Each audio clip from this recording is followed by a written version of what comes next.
ഈ ഇന്ത്യയിൽ ചോദ്യപേപ്പർ ചോർച്ച എന്നത് ഒരു പുതിയ കാര്യമാണ് സുജയ പർവതി. എന്റെ മുന്നിലുള്ള കണക്ക് രാജസ്ഥാൻ പബ്ലിക് സർവീസ് കമ്മീഷന്റെ ചോദ്യപേപ്പർ 2013 ചോർന്നു.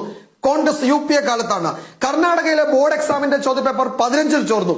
കോൺഗ്രസ് ആണ്. ഹരിയാനയിലെ ബോർഡിന്റെ ചോദ്യപേപ്പർ ചോർന്നു കോൺഗ്രസിന്റെ കാലത്ത്. CBSE 2014 UPA സർക്കാരിന്റെ കാലത്ത് ചോർന്നു. എയിംസിൽ 2012 ചോർന്നു. കേരളത്തിൽ SSLC പരീക്ഷയുടെ ചോദ്യപേപ്പർ ചോർന്നു. ആര് ഭരിക്കുമ്പോഴാണ്? UDF ഭരിക്കുമ്പോൾ. അത് CBI ആണ് അന്വേഷിച്ചത്. കുറ്റപത്രം നമ്മളുടെ മുന്നിലുണ്ട്. പരീക്ഷാ ഭവനിലെ ഉദ്യോഗസ്ഥരും സ്വകാര്യ പ്രസ്സുകളും തമ്മിലുള്ള അൺഹോളി നെക്സസിനെ പറ്റിയാണ് അന്ന് CBI കൊടുത്ത അന്തിമ കുറ്റപത്രത്തിൽ പറയുന്നത്. പ്രതികളുണ്ടല്ലോ, ഉദ്യോഗസ്ഥരടങ്ങുന്ന പ്രതികളെ നമ്മൾ നിയമത്തിന് മുന്നിൽ കൊണ്ടുവന്നിട്ടുണ്ടല്ലോ, ശിക്ഷിച്ചിട്ടുണ്ടല്ലോ.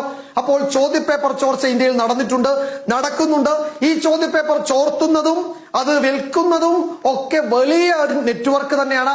ആ നെറ്റ്വർക്കിനെ പൊളിക്കണം. ഇന്ത്യയിൽ public exam prevention of unfair means act 2024 കൊണ്ടുവന്നിട്ടുണ്ട് ഈ സർക്കാർ.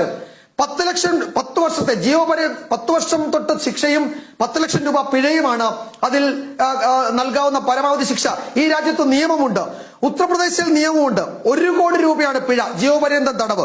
ഗുജറാത്തിൽ നിയമമുണ്ട്. 10 വർഷത്തെ തടവും 1 കോടി രൂപ പിഴയുമാണ്. ഉത്തരാഖണ്ഡിലുണ്ട്, പഞ്ചാബിലുണ്ട്, നിരവധി സംസ്ഥാനങ്ങളിലുണ്ട് ഈ പറയുന്ന പരീക്ഷാ ചോദ്യപേപ്പർ ഈ ക്രമക്കേടുകൾ തടയുന്നതിനുള്ള നിയമം. അങ്ങനെ നിയമനിർമ്മാണം നടത്തിയ രാജ്യമാണ്. ദേശീയ തലത്തിലുള്ള നിയമമുണ്ട്, സംസ്ഥാനങ്ങൾക്ക് നിയമമുണ്ട്. അപ്പോ ഇതിന്റെ ഒന്നും അഭാവമല്ല. ചില കക്ഷികൾ, ചില കേന്ദ്രങ്ങൾ ബോധപൂർവം ഈ ചോദ്യപേപ്പർ ചോർച്ചൽ നടത്തുന്നുണ്ട്.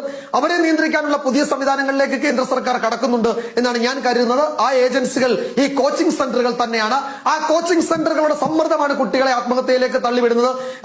അതിന്റെ ഉദാഹരണങ്ങൾ നമ്മളുടെ മുന്നിലുണ്ട്. അപ്പോൾ ഈ കോച്ചിങ് സെന്ററുകൾ എന്ന് പറയുന്ന വലിയ മാഫിയ കേന്ദ്രങ്ങളിലേക്ക് കുട്ടികളെ കൊണ്ടുവന്നാക്കുന്ന മാതാപിതാക്കൾ, അതിനുവേണ്ടി വലിയ തോതിൽ സാമ്പത്തിക സമാഹരണം നടത്തുന്ന മാതാപിതാക്കൾ ഉൾപ്പെടെ ഇതിൽ പ്രതിക്കൂട്ടിൽ നിൽക്കുന്നുണ്ട്. ഒരു വസ്തുതയാണ്.